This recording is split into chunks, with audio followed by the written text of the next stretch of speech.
Morning mga master. Merong customer, pinaayos na raw ito. Ang unang problema, yan, may karga na yung hangin na. Yan o, may leaking na. Nahinang na, nagamit ng mga isang buwan. Yan o, hininang na yan. Nakita natin kasi nung pumasok kami kanina sa kwarto, nung pinandar ko, amoy refrigerant o amoy preyon na. So ito, wala na tong problema kasi alam yung pagbagong hinang yan, sobrang kapal na niya ng rad. Yan o, ang problema ngayon, yan, kinargahan na namin ng hangin, pressure, hindi masyadong gumalaw kasi sobrang liit ng leaking nito. So hindi na tayo pupunta dito sa condenser kasi nung pinaandar natin, naamoy natin yung preyon o refrigerant. So malamang nandito talaga sa evaporator, dito portion evaporator yung leaking, wala sa condenser. Kasi kung hindi lumalamig tapos wala tayong naamoy kanina nung pinaandar natin ang unit, so maghahanap tayo sa buong unit, either sa evaporator at saka sa condenser, yung mga pipings niyan, kasi ang bahay nito malapit lang din sa dagat. Tingnan nyo yung compressor, kinakalawang na din. So na-repair na din ito, yan o. Ang problema nito, hahanapin natin sa evaporator. Yan o, hindi halos gumagalaw, pero naamoy natin kanina, naamoy preyon talaga, refrigerant. So set aside muna natin sa condenser kasi pag naamoy natin dito sa kwarto o pagbuga ng hangin dito, nandito lang sa evaporator yung leaking nya. So hahanapin natin. So titingnan natin mga master ha, gagamitan natin ng soap bubble. Sobrang liit ng leaking nyan, yan o, hindi halos gumagalaw.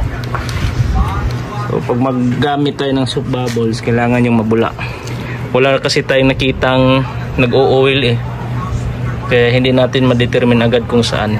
Walang oil, pero pininturahan na po ito. Nakita nyo, may ano na pintura dito, mayroon na rin pati dyan doon, pininturahan na yan o. Yan o, tingnan nyo, malapit na din yan. Yan, wala dito lang na portion at saka sa evaporator. So isa-isahin natin, hahanapin natin yung leaking. Pabulain natin, Charles, pabulain. Tapos Uncle Charles, titingnan natin, ganun lang magligpis. Titingnan natin. Ay, takilid Charles, kaya di makuha ang tumba na. Wala. So wala kasi tayong nakikitang may nag-oil. So ganun lang gagawin natin. Titingnan natin mamaya sa kabila ha. Ayan, wala. Wala. Wala din. Isa-isahin natin talaga mga master yung mga tubo nito o yung mga tube. Malalaman naman natin yan kahit sobrang liit. Nandito lang na portion yung mga tube. Titingnan natin kasi may leaking na din sa evaporator to, nakita nyo kanina. So dito tayo, Charles, banda. Tingnan natin ulit yung hininang. Yan na, wala. Wala din kasi bubula yan kahit sobrang liit. Pero naamoy natin kanina na may amoy na preyon o refrigerant. Titingnan natin, isa-isahin natin. Ayan. So makita na natin yung isa mga master, balikan lang natin. Yan o, nakita nyo, bumubula. Yan o, diba? Kita nyo? Yan, sobrang liit ng leaking. Nahinang na din ito. Okay na yan kasi makapal na yan eh, bago yan. Ito naman oh, ngayon. So yun ang sinasabi ko, palipat-lipat na tong mga leaking kasi sobrang nipis na nitong mga tube na to. So hindi naman pwedeng hinahin lahat yan, so gagastos ng malaki yung customer. So yan o, nandito yung leaking. Yan, kita nyo bumubula, sobrang liit.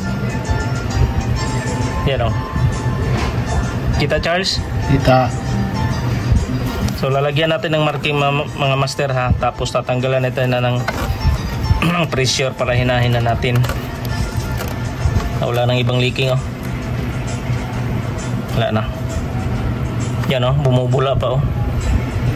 Kita nyo? So ito yung unang ininang. Yan oh. So dito na naman ngayon. Yan. So lagyan muna natin ng marking para tanggalan natin ng pressure para hinahin natin. Thanks no?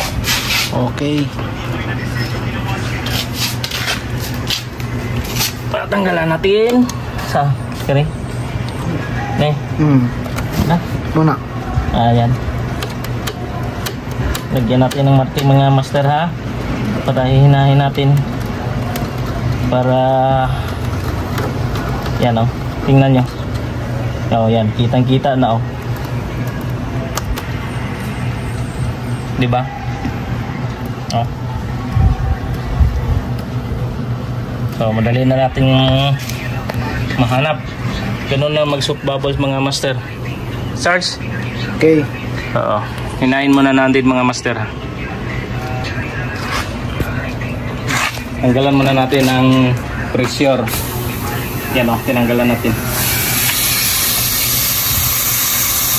Huwag natin biglayin para hindi matanggal yung rubber dito sa ating hose. Dahan-dahan lang. Nakita na natin yung leaking eh. Kasi mismo yung customer sabi niya ay amoy ano daw, freon, ibang amoy. So nung binuksan natin sobrang amoy talaga. Yun, sobrang liit ng leaking, kita na natin agad. So update ko na lang kayo. So, hindi na lang natin kailangan tanggalin mga master. Nakita na natin, madali lang naman hinahin to kasi sobrang liit lang. Takpan lang natin ng basahan, tapos lagyan natin ito para hindi madama yung mga cover dyan na plastic. So nakita naman nila dito yung leaking oh. So ganun lang. So iyan ko muna, wala kong lighter, hinahin ko muna para mas mabilis. Dito yun oh.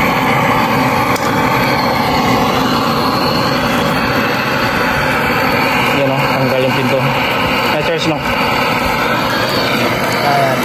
Ha?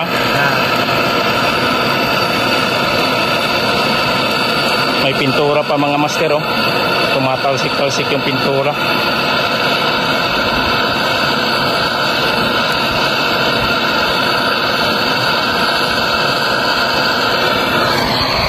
O diba? Madali lang maghinang. So tatanggalin natin to. Tingnan natin. Yan o, natanggal yung pintura. Pininturahan na to kasi sobrang nipis for sure. So yes, ganun lang maghina mga master. Ito, tingnan nyo.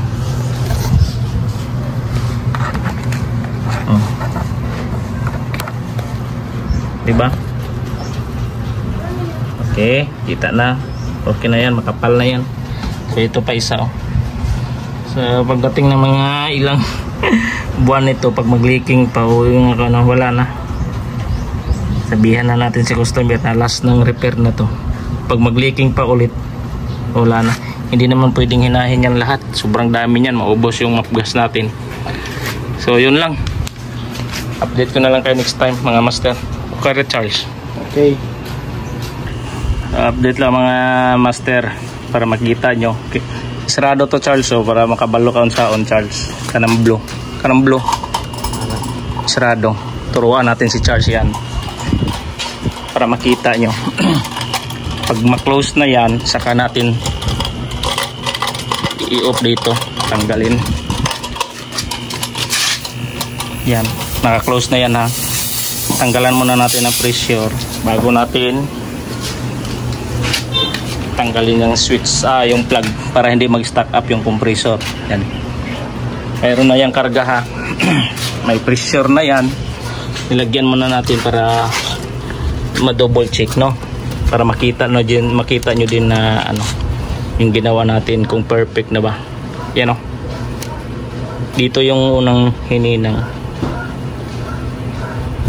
Dito yung hinina natin ngayon. Yan, no? Tingnan nyo, wala na. Diba? Kita nyo? Bumubula yan kanina eh. Sobrang liit. Huli natin agad. Yan, wala na. So, ganun lang mga master, ano? Maraming salamat sa inyong panonood. Paki-follow na lang ulit sa ating o paki-share na lang sa mga ginawa natin. Para alam nyo din kung ano yung unit nyo. Magka-trouble ng ganito. Yung naamoy nyo. So, pa-check nyo na agad sa technician. Yan o, wala na. Diba? Oh, yes, Charles. Yes. Next time ulit mga master. Maraming salamat.